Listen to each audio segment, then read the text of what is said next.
अच्छा देखो, ये मैंने एग्जाम्पल दिया था, इसको बोलते हैं क्यूबेन। ये आपको कल बताया था मैंने, क्यूबेन।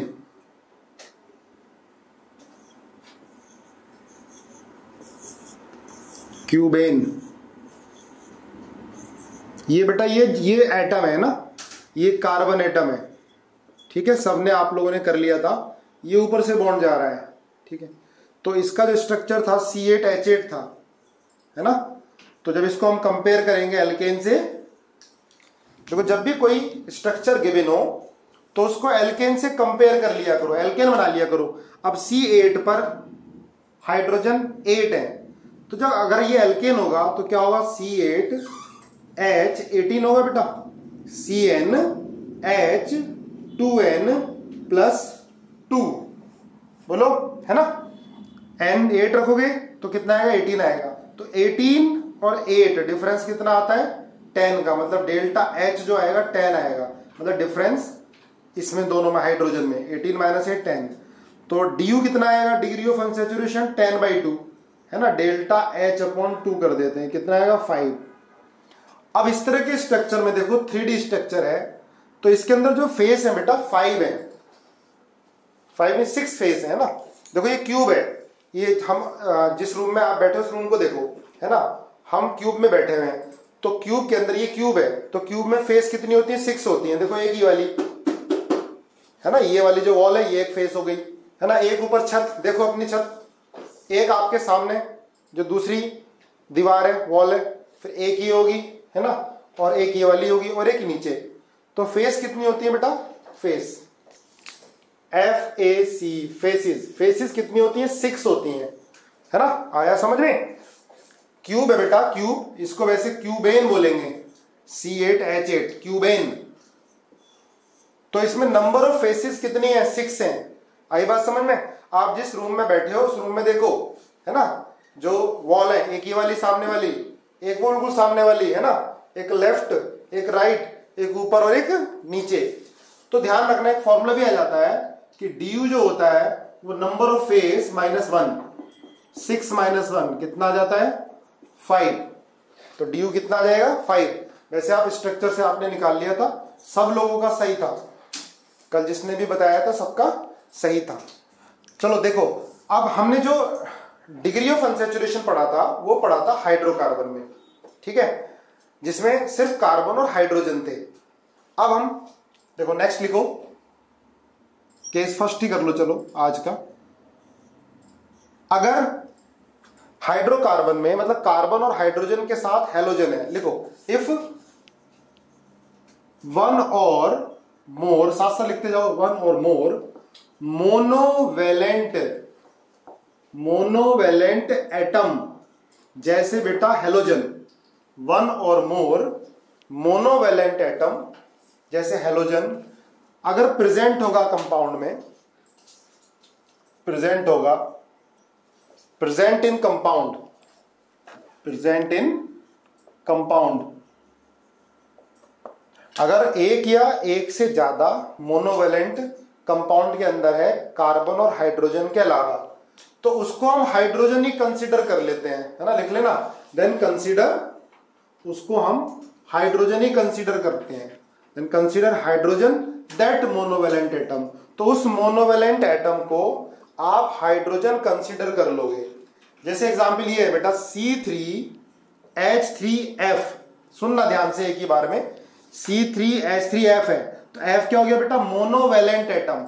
मोनोवेलेंट एटम क्या होते हैं, जिनकी वैलेंसी 1 होती है, ठीक है, मोनोवेलेंट एटम। जैसे फ्लोरीन हो गया, क्लोरीन, ब्रोमीन, आयोडीन, है ना, ड्यूटेरियम हो गया D हाइड्रोजन का, या ट्राइटियम हो गया T, ये हाइड्रोजन के आइसोटोप होते हैं D और T, क्लियर है। तो C3H3F, F क्या हो गया, मोनोवेलेंट। तो मैंने क्या बोला कि अगर कोई मोनोवेलेंट एटम प्रेजेंट होगा तो उसको हाइड्रोजन ही कंसीडर कर लो। तो मैं इसको क्या लिख दूं, C3H4, C3H4 हो गया। अब इसका ड्यू निकाल लो, तो बेटा C3 होगा तो हाइड्रोजन कितने होने चाहिए, 8, ठीक है। कितने हाइड्रोजन का डिफरेंस आया, डेल्टा H कितना लिख दूं मैं, 4। तो बेटा डी कितना आ गया, डी आ गया 2। आया समझ में, बोलो यस और नो। तो डी कितना आ जाएगा, 2 आ जाएगा। अब मैं आपको एग्जाम्पल दे रहा हूं, कुछ आपको एग्जाम्पल मुझे करके दिखाने हैं। C2H2F, C2 नहीं लिख लो, C5H2F ClBr और I, ये सेकेंड, ठीक है। थर्ड C6D4, एग्जाम्पल करते जाओ। 4 C5H, हम ले लेते हैं H3 और Cl2 और F, ठीक है। फटाफट बहुत इजी है, करते जाओ। और एग्जाम्पल ले लेते हैं हम C10H2F6 Cl और Br, ये फिफ्थ हो गया, ठीक है।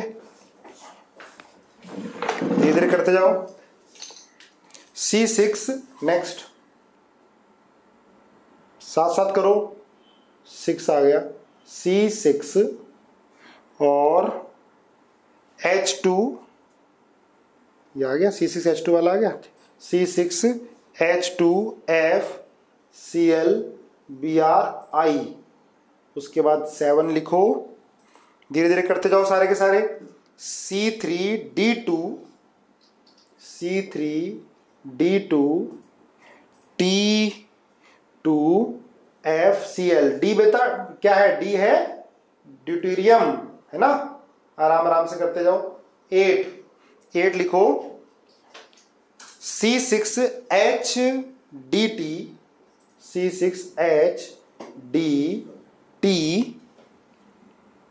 F2ClBr2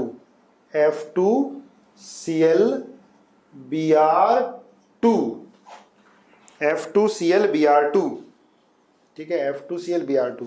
तो 2 2 4 5 6 7 8, ठीक है। और एग्जाम्पल देखो, चलो इतने करो पहले, है ना, मैं मिटा देता हूं ये। मुझे आंसर ऐसे बताना है कि सेकंड का ये है, थर्ड के आगे फिर लिख दोगे ना ऐसे चैट में, सेकंड का जो भी आंसर है 4, थर्ड का 6, ऐसे लिखोगे, है ना। चलो देखो, ड्यू बिल्कुल पक्का कर लेना है, डिग्री ऑफ अनसैचुरेशन। और जब हम प्रैक्टिस कर लेंगे बहुत अच्छे से, तो हमें क्लास के अंदर ही लर्न हो जाएगा सारा का सारा। इतने अच्छे से पढ़ो, क्लास के अंदर लर्न हो जाए, ठीक है। क्योंकि आपको टेस्ट की भी तैयारी करनी है, टेस्ट में ये आ नहीं रहा है, तो टेस्ट में तो इसको रिवाइज तो कर नहीं पाओगे, है ना, पुराना पढ़ोगे। और टेस्ट में बेटा बिल्कुल तुक्के नहीं मारने, जितने आपसे आए उतने करने हैं, ध्यान से, ठीक है। चलो अभी देखो, यहां पर 5 कार्बन है, हाइड्रोजन 2 है। अब ये फ्लोरीन, क्लोरीन, ब्रोमीन, आयोडीन, तो इन चारों को क्या मान लोगे, हाइड्रोजन। तो C5 कितने हो गए, 6 हो गए। अब C5 है बेटा, तो हाइड्रोजन कितने होने चाहिए, ठीक है, 12। तो 12 और 6 कितने हो गए, 6, मतलब 3 आ गया ड्यू, है ना। चेक करते रहो, फिर मुझे बताना, सबके सही निकलेगा। C6D4, तो C6D4 है ना। D4 मतलब हाइड्रोजन ही है बेटा, ड्यूटेरियम हाइड्रोजन। तो 6 कार्बन है, तो कितना होना चाहिए, H14 होना चाहिए। 14 और 4 10, तो कितना आ गया इसका ड्यू, 5 आ गया। चेक कर लेना, है ना। डी को हाइड्रोजन ही मानना है। C5H3Cl और F, तो बेटा 3 और 3 6 क्या है, C5H6, है ना। हमने इनको हाइड्रोजन मान लिया, C5H6, ध्यान रखना। अब देखो C5 पर हाइड्रोजन कितने होने चाहिए बेटा, 12, क्लियर है ना।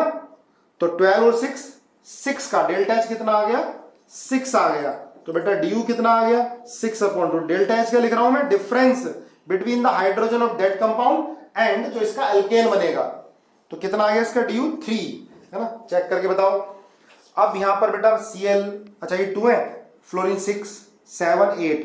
अब ये मोनोवेलेंट एटम 8 है, तो हम क्या लिखेंगे, C10H10, 2 हाइड्रोजन, और ये 6 और 2 8, ठीक है ना। 6 और 2 8 और 2, क्योंकि हमें मोनोवेलेंट एटम को क्या कंसीडर करना, हाइड्रोजन, ये रूल है, तो C10H10, तो बेटा C10 पर हाइड्रोजन कितने होने चाहिए? 22, है ना?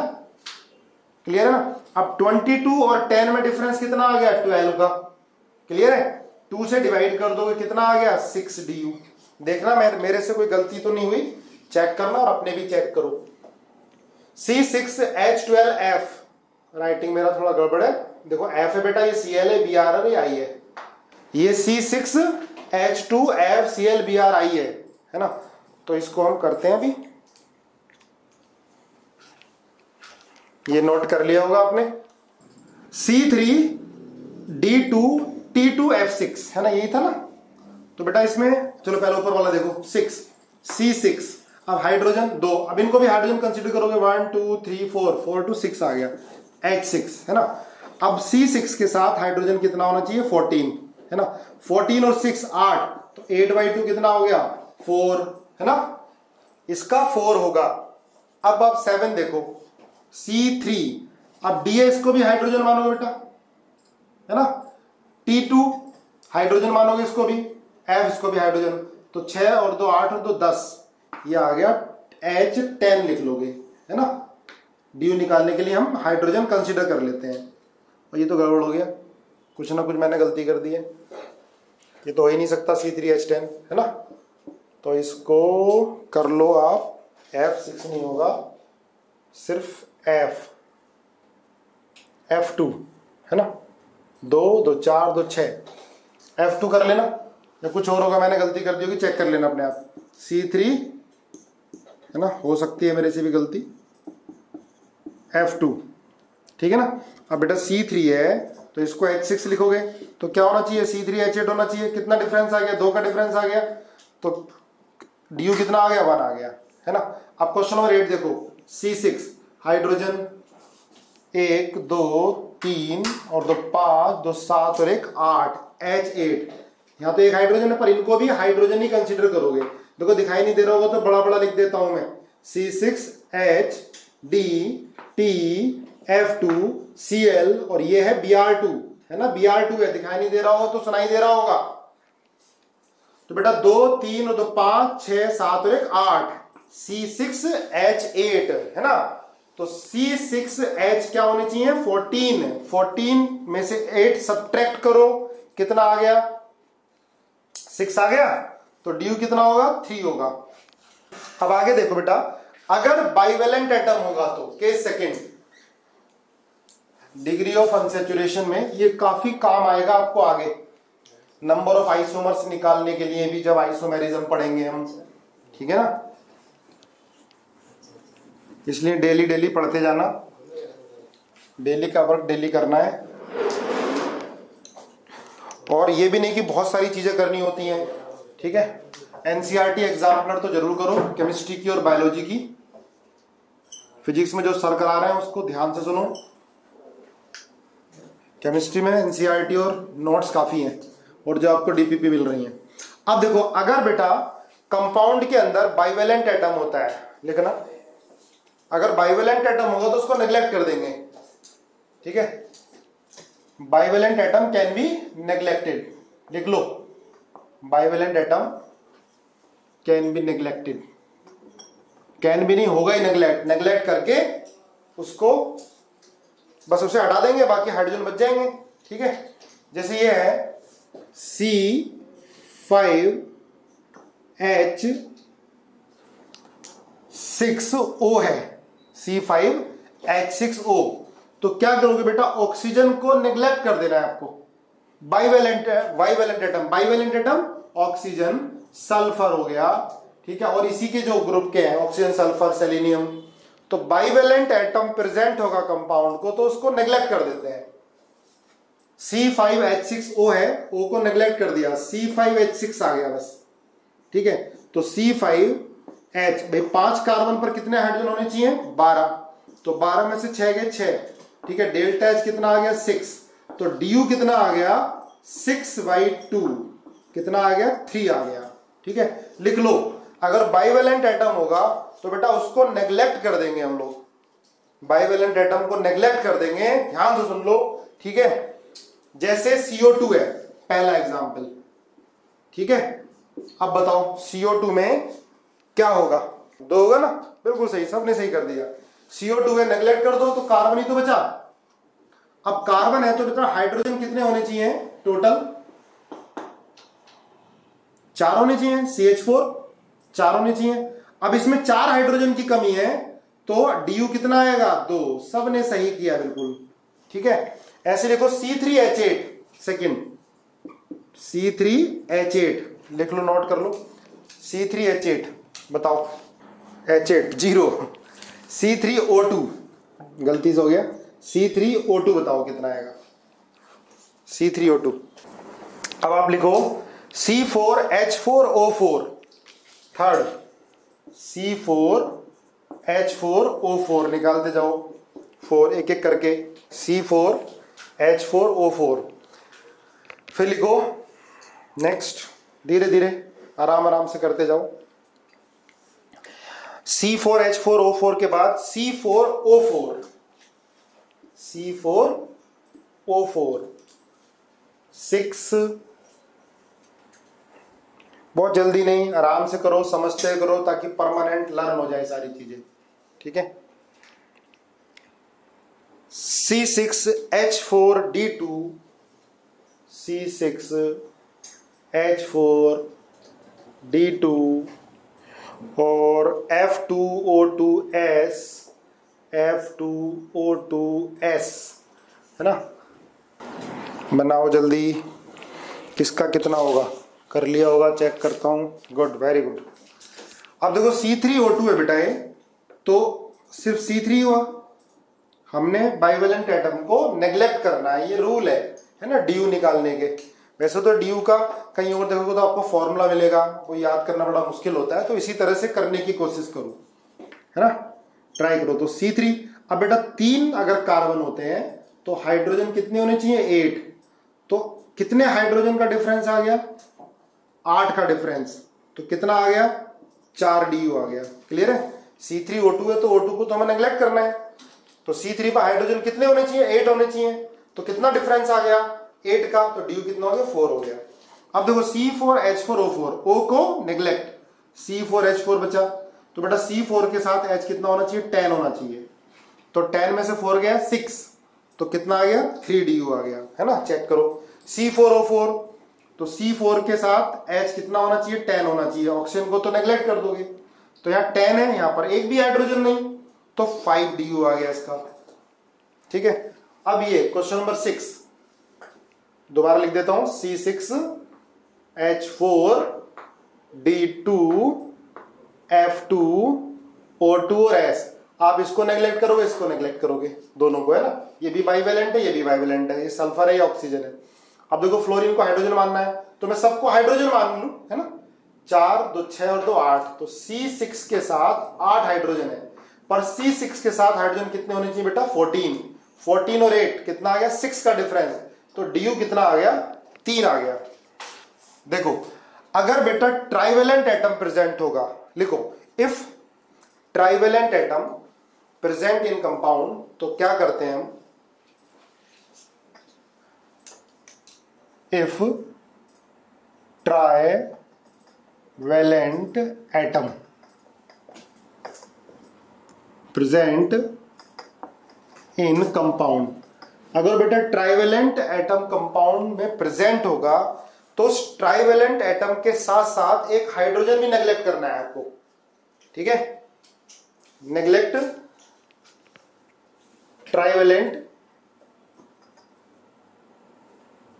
Neglect trivalent atom with equal number of hydrogen, trivalent atoms with equal number of hydrogen, है ना। देखो ध्यान से, अगर ट्राइवेलेंट एटम प्रेजेंट है तो ट्राइवेलेंट एटम के साथ साथ आपको एक हाइड्रोजन भी नेग्लेक्ट करना है। ट्राइवेलेंट एटम के साथ साथ आपको एक हाइड्रोजन भी नेग्लेक्ट करना है। जैसे C3 एग्जांपल देखो, C3H7N, है ना। जितने ट्राइवेलेंट एटम हो उतने हाइड्रोजन भी नेग्लेक्ट कर दो, बस आंसर आएगा। तो क्या करोगे बेटा, एक नाइट्रोजन है तो एक हाइड्रोजन भी हटा दो, एक नाइट्रोजन है तो एक हाइड्रोजन भी हटा दो तो C3H6 आ गया, है ना, C3H6 आ गया। बात समझ में आई? अब देखो C3H6 है तो C3 के साथ H कितने होने चाहिए बेटा? 8 होने चाहिए। यहाँ 8 यहाँ 6 कितना? 2 की कमी, तो ड्यू कितना आ गया? 1 आ गया। ठीक है, समझ में आया? अगर ट्राइवेलेंट एटम होगा तो आप क्या करोगे, उस जितने भी ट्राइवेलेंट एटम है उनको तो नेग्लेक्ट करना है, साथ साथ उतने ही हाइड्रोजन हटा देने हैं। जैसे C2H6N2 second, C2H6N2 third, C10H लिख लेते हैं 4H6 और N4। अब बताना आप C6N4 ड्यू कितना आएगा? अब है 4, C6H8N2, C6H8N2 करते हो साथ साथ 5, C4H4N4, C4H4N4 6,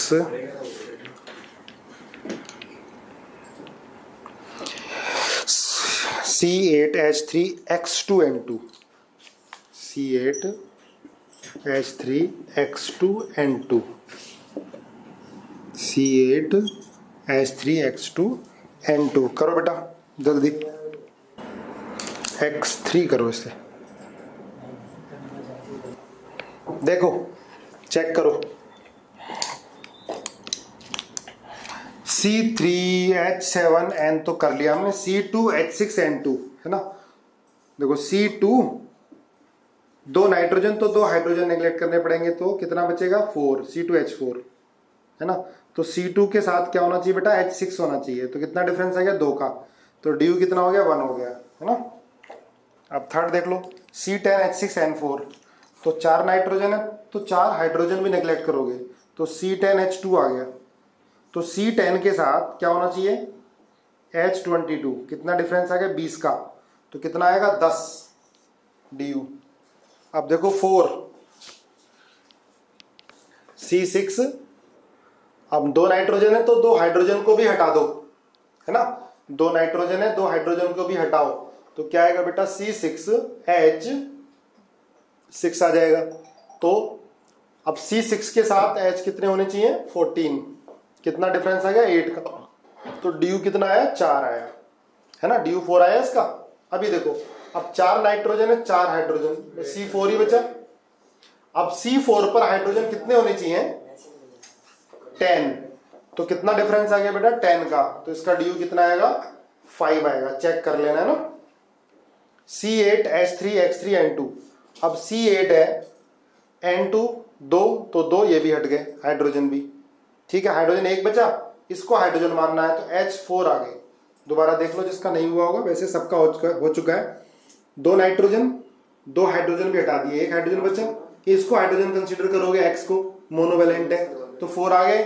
C8 पर कितना होना चाहिए बेटा? 18 और 4 कितना आया? 14 मतलब 7। ठीक है, यही आया सबका। चलो आगे देखो। तो ये था डिग्री ऑफ अनसैचुरेशन। अब कुछ को स्ट्रक्चर बनाने में प्रॉब्लम है तो चलो कुछ प्रैक्टिस करते हैं थोड़ी सी हम। जैसे बेटा ये है C5 और C5H, इससे भी छोटा लो थोड़ा, पहले आराम आराम करते हैं। C4H हमने ले लिया 8 ले लिया, C4H8। दोबारा से प्रैक्टिस कर। C4H8 के आपको स्ट्रक्चर बताने हैं टोटल। ठीक है, पहले ड्यू निकालना है, फिर आपको टोटल स्ट्रक्चर बनाने हैं। इसके बाद सेकंड में ध्यान रखना, C4H6 के सिर्फ साइक्लिक स्ट्रक्चर बताने हैं, ओनली साइक्लिक स्ट्रक्चर। ये आया हुआ है क्वेश्चन एग्जाम में। थर्ड में C5H8 ओनली साइक्लिक स्ट्रक्चर बनाने हैं, टोटल कितने बनेंगे? ये भी एग्जाम में आया हुआ है। ठीक है, देखो टोटल स्ट्रक्चर नहीं, इसके तो टोटल बताने हैं आपको, टोटल कितने बनेंगे, है ना। ड्यू निकालना, पहले ट्राई करो, आ जाएगा। कोई फॉर्मूला नहीं होता बेटा इसका।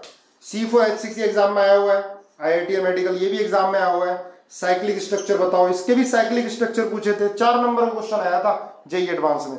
C5H8 के साइक्लिक स्ट्रक्चर कितने होंगे? ठीक है, पहले ड्यू निकालना पड़ेगा, उसके बाद आराम से बनाओ, कोई जल्दीबाजी नहीं। डबल बॉन्ड ऊपर कहाँ करोगे यार तुम लोग। चलो अगर मान लिया हमने ये कर दिया तो एक ही बात है ना, ये और ये। अच्छा, एक ही बात है, ये और ये एक ही बात है। हाँ 5 भी बनेंगे, है ना। 6 आपने एक कोई एक्स्ट्रा बना दिया। देखो ये और ये तो सेम है, ये हो ये सेम है। ठीक है, चलो अब C4H6 देखो। C4H6 में साइक्लिक बनाने हैं, हम सब बनाते हैं पहले। C4H6 में ड्यू कितना आ गया? C4H6 में ड्यू आया आपका 2, है ना।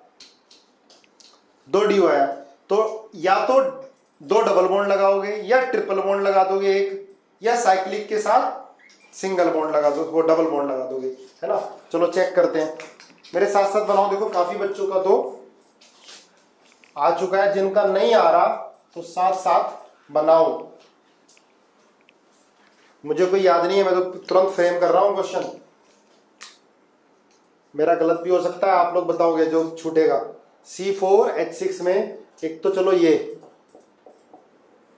एक ये शायद कल हमने किया भी था। ठीक है, और बीच में आएगा तो आ नहीं सकता, 2 बनेंगे। फिर एक ये बन जाएगा, एक ये बन जाएगा। ठीक है, ट्रिपल बॉन्ड वाला आ गया। डबल बॉन्ड वाला कोई और तो नहीं बन सकता, नहीं बन सकता, नहीं बन सकता। ठीक है, इसके बाद साइक्लिक एक ये आएगा, साइक्लिक ही पूछे हैं इसमें ना। और साइक्लिक में आप एक ये बना सकते हो, फिर आप साइक्लिक में एक ये बना सकते हो। देखो यहाँ डबल बॉन्ड या यहाँ डबल बॉन्ड एक ही बात है। ठीक है, फिर साइक्लिक में आप एक ये बना सकते हो।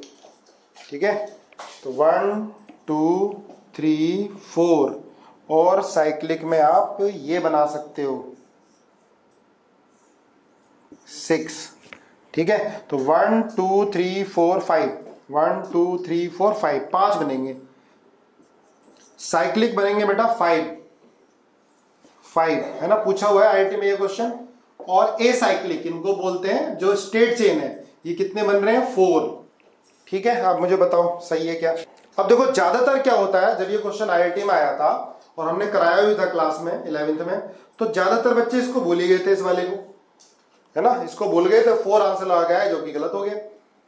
अब देखो ये C5H8 के साइक्लिक बनाने हैं, कितने बनते हैं देखते हैं। C5H8 के साइक्लिक सिर्फ पहले ड्यू देखो, तो C5 और क्या होगा H12, तो 12 और 8 4 का डिफरेंट, ड्यू 2 आएगा। तो C5 बनाओ, पहले तो ये बना लिया आपने, 5 वाला बनाओ पहले, ये है ना, एक तो ये होगा। ठीक है, इसके बाद C5H8 है, देख लो चेक कर लो, ये हाइड्रोजन, ये हाइड्रोजन, 2 ये हाइड्रोजन, ये और ये, 1 2 3 4 5 6 7 8, है ना। अब आप 4 मेंबर रिंग पे आ जाओ, तो 4 मेंबर रिंग में ये और ये आ गया। बनाओ साथ साथ, जिनको परेशानी हो रही थी उनके लिए बता रहा हूं। काफी बच्चों ने लिखा था मुझे कि सर स्ट्रक्चर नहीं बन रहे। ये आएगा, यहां पर डबल बॉन्ड लगा सकते हो, कल हमने किया था ये। फिर आएगा आप डबल बॉन्ड कोई और इधर लगाओगे तो ये वाला सेम ही है ना, यहां लगाओगे तो ये वाला सेम आ जाएगा। हाँ, ये वाला आ जाएगा एक। अब आप 3 मेंबर रिंग बना दो, और ये 5 कार्बन यहां लगाओ, फिर एक ये लगाओ, फिर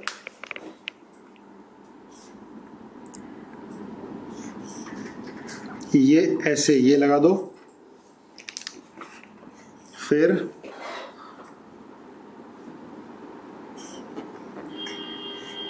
ये लगा दो,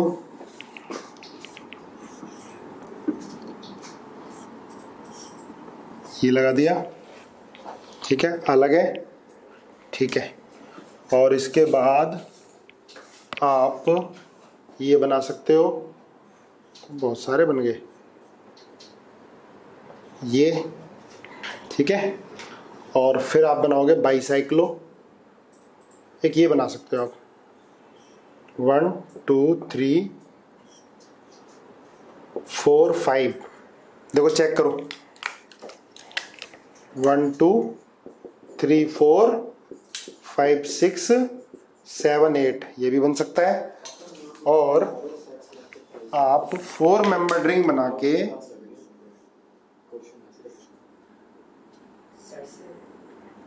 5 मेंबर रिंग बना दो, 5 मेंबर रिंग बना के आप ये कर सकते हो, ठीक है। इधर करोगे एक ही बात है ना।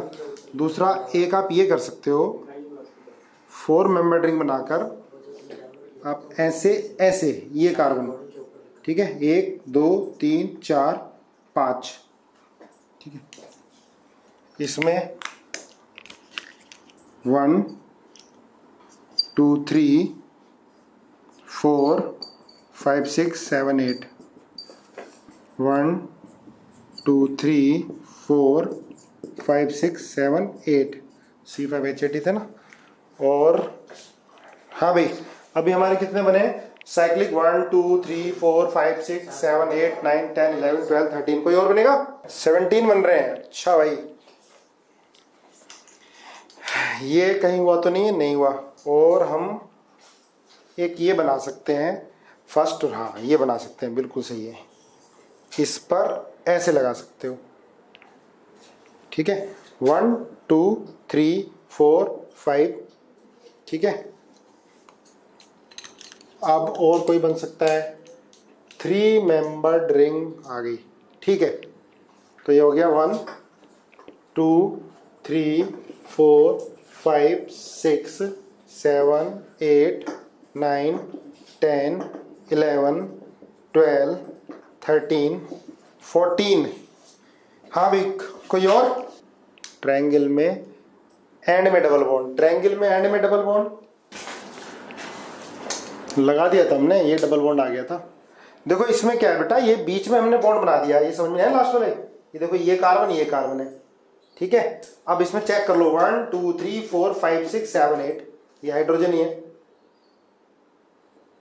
इतना बड़ा भी आने का नहीं एग्जाम में, इतना बड़ा पूछ ले, मैक्सिमम 5 या 6 सिर्फ, ठीक है। ये तो हमारे बहुत सारे बन गए, आप लोग इतने बना लिए काफी हैं, ठीक है। हो सकता है मेरे से एक आधा छूट रहा हो तो आप लोग मुझे बताना, ठीक है। व्हाट्सएप पे स्ट्रक्चर बना के दिखाना, इनके अलावा कोई और रह रहा हो सकता है मेरे से मिस हो गया हो, ठीक है। कोई रटा हुआ नहीं है मुझे।